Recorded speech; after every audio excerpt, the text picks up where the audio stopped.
दोस्तों, देश के लिए इंटरनेशनल लेवल पर क्रिकेट खेलने वाली हमारी इंडियन क्रिकेट टीम, जिसके साथ करोड़ों लोगों के इमोशंस जुड़े हैं, वो कैसे बनी स्पोर्ट फिक्सिंग का शिकार। जी हां, स्पोर्ट फिक्सिंग यानी मैच फिक्सिंग।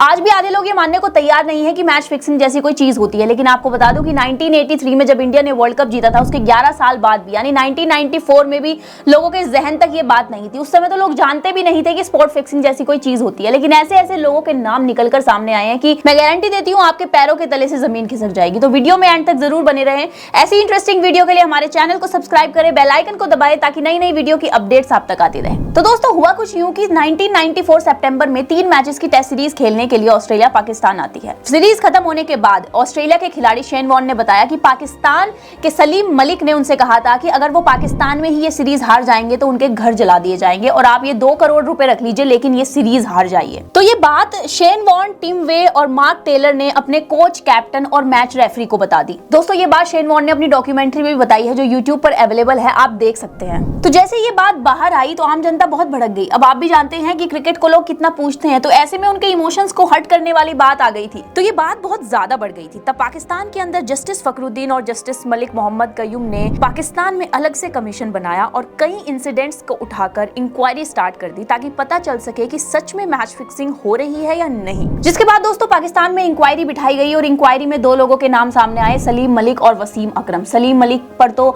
लाइफ टाइम के लिए बैन लगा दिया गया, लेकिन वसीम अकरम के खिलाफ कुछ पुख्ता सबूत नहीं मिले, जिसकी वजह से उन पर कुछ केस नहीं चल पाया और वो बचकर निकल गए। और वहीं सलीम मलिक दुनिया के पहले ऐसे क्रिकेटर थे जिनके ऊपर कोई बैन लगा था, लेकिन 2008 में एक लोकल कोर्ट ने उन पर से वो बैन भी हटा दिया। तो ये जो इंसिडेंट हुआ था, कुछ टाइम के लिए चीजें शांत हुई, लेकिन 1997 में फिर से एक केस सामने आया। दोस्तों, outlook magazine cricketer Manoj Prabhakar का एक इंटरव्यू ले रही थी और उस इंटरव्यू में उन्होंने कह दिया कि आज से कुछ साल पहले यानी कि 1994 में जब श्रीलंका में एक सीरीज चल रही थी, तब उनके टीममेट ने उन्हें 25 लाख ऑफर किए थे मैच हारने के लिए।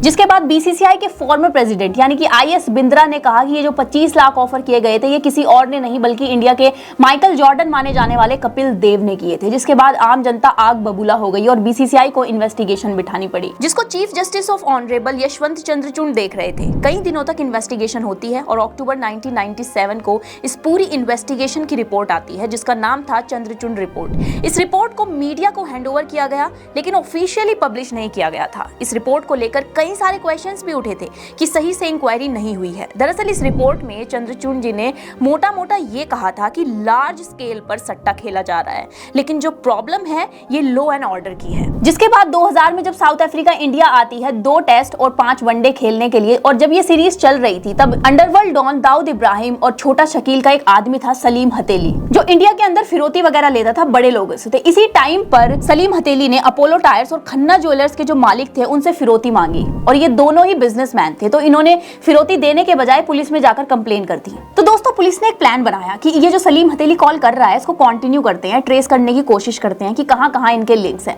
और इस केस को इंस्पेक्टर ईश्वर हैंडल कर रहे थे, लेकिन इंस्पेक्टर ईश्वर को एक बहुत ही शॉकिंग बात पता चलती है। तो दोस्तों, ये जो नंबर था सलीम हथेली का, जिनसे वो बिजनेसमैन को कॉल कर रहा था, जिसे बहुत पहले कृष्ण कुमार ने भी यूज किया था। कृष्ण कुमार, आपको बता दूं कि गुलशन कुमार जो टी सीरीज के मालिक थे, उनके भाई थे, और जिनकी मौत के पीछे भी अंडरवर्ल्ड का नाम आया था। तो पुलिस को लगा कि कुछ ना कुछ कनेक्शन हो सकता है, तो इसीलिए उन्होंने उनके फोन को भी टैप कराना शुरू कर दिया। काफी दिनों तक रिकॉर्डिंग सुनने के बाद 14 मार्च 2000 को पुलिस को एक रिकॉर्डिंग में सुनाई देता है, हेलो हेंजी। तो उस फोन रिकॉर्डिंग पर जो रूम नंबर मेंशन था वो था 346, जो हेंजी के नाम से ही बुक्ड भी था। तो दोस्तों, यहाँ एक तरह से इन्वेस्टिगेशन किसी और चीज की हो रही थी और पुलिस के हाथ लग गई मैच फिक्सिंग। तो इस रिकॉर्डिंग में संजीव चावला और साउथ अफ्रीका के कैप्टन हेंजी की एक रिकॉर्डिंग सुनाई पड़ती है, जिसमें हेंजी ने कहा कि don't worry Nicky, Herschelle Gibbs और पीटर जो हैं वो 20 रन से ज्यादा नहीं बनाएंगे। तो दूसरी तरफ से संजीव चावला ने कहा कि वो सब तो ठीक है, पर अगर इंडिया ने पहले बैटिंग की तो उस केस में क्या होगा। फिर हेंजी ने कहा कि आप टेंशन ना लो, उस केस में भी इंडिया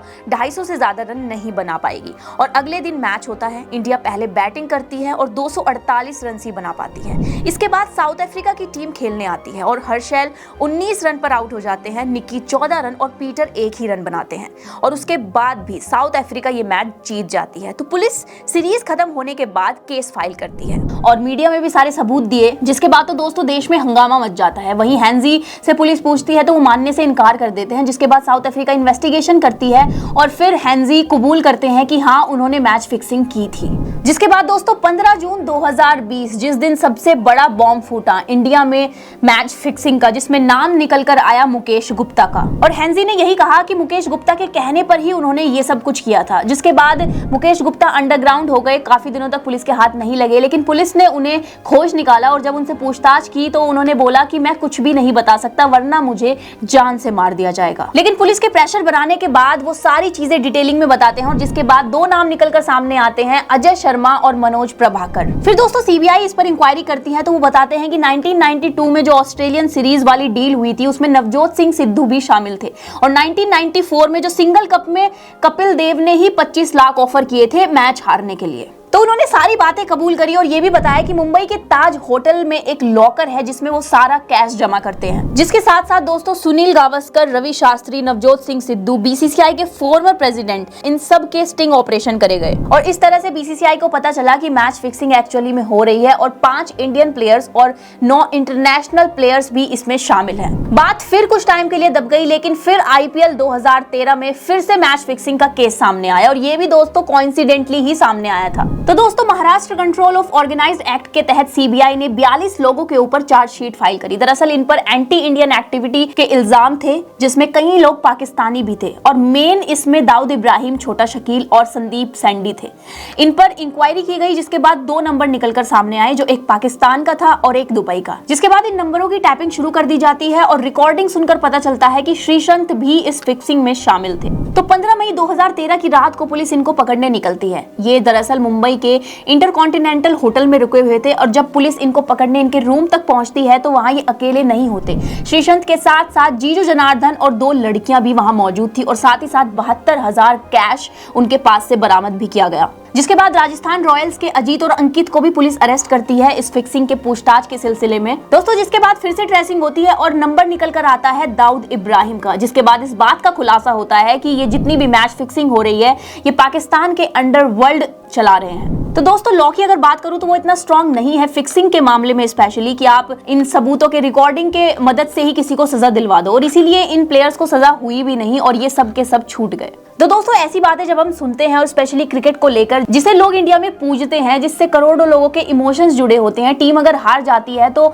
लोग खाना नहीं खाते, रोने लगते हैं। आप सोचो कि ऐसे चीजों में अगर हमें ये सब सुनने को मिलता है तो कितना दर्द होता है। दोस्तों आज की वीडियो में बस इतना ही। वीडियो पसंद आई हो तो लाइक और शेयर जरूर करें, चैनल को सब्सक्राइब करें। मैं जल्दी मिलती हूँ एक नई वीडियो के साथ, तब तक अपना ध्यान रखें।